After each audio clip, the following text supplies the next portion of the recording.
Let's dive into the latest headlines in MMA, starting with Daniel Cormier's strong opinions on Jon Jones and his status as the greatest of all time, GOAT, in the sport.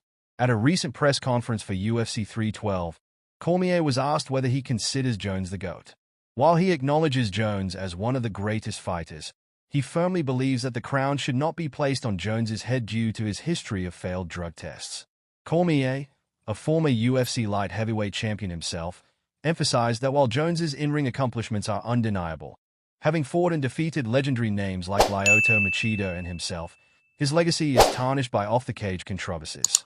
You really can't deny his greatness. Look at what he has done. He has fought through 3 generations of fighters, Cormier stated. However, he added, but when you do dirty shots, you don't get to be called the greatest of all time.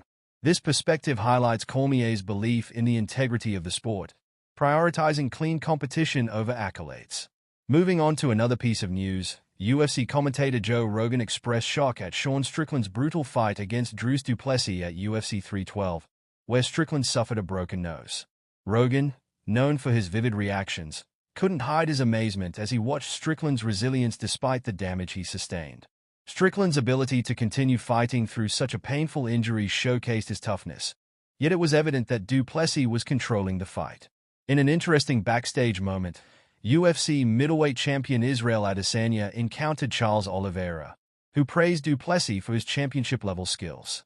Oliveira acknowledged the impressive rise du Plessis has made in the UFC, underscoring the respect he commands among his peers. Now, let's talk about Khamzat Chimaev, who has made headlines with his bold move to offer 1 million rubles to anyone who can submit him during training. Known for his relentless grappling and ground-and-pound techniques, Chimaev's challenge has sparked interest within the MMA community. It hasn't happened in a long time, Chimaev said, emphasizing his confidence in his grappling prowess. This offer not only showcases his skills but also adds an exciting layer to his already captivating career. Chimaev's dominance was on full display last October when he nearly crushed Robert Whittaker's teeth with a choke attempt. At a recent press conference for an ACA event, he revealed his challenge, inviting anyone to come to his gym and try to submit him.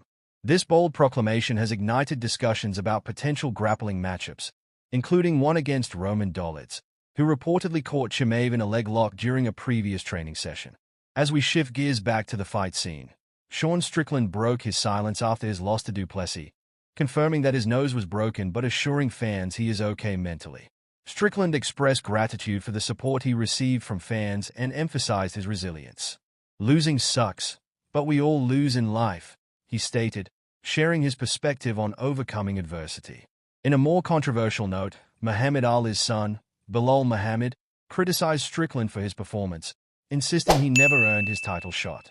"I told you guys Strickland sucks," Muhammad remarked, expressing frustration over Strickland's predictable fighting style and lack of aggression.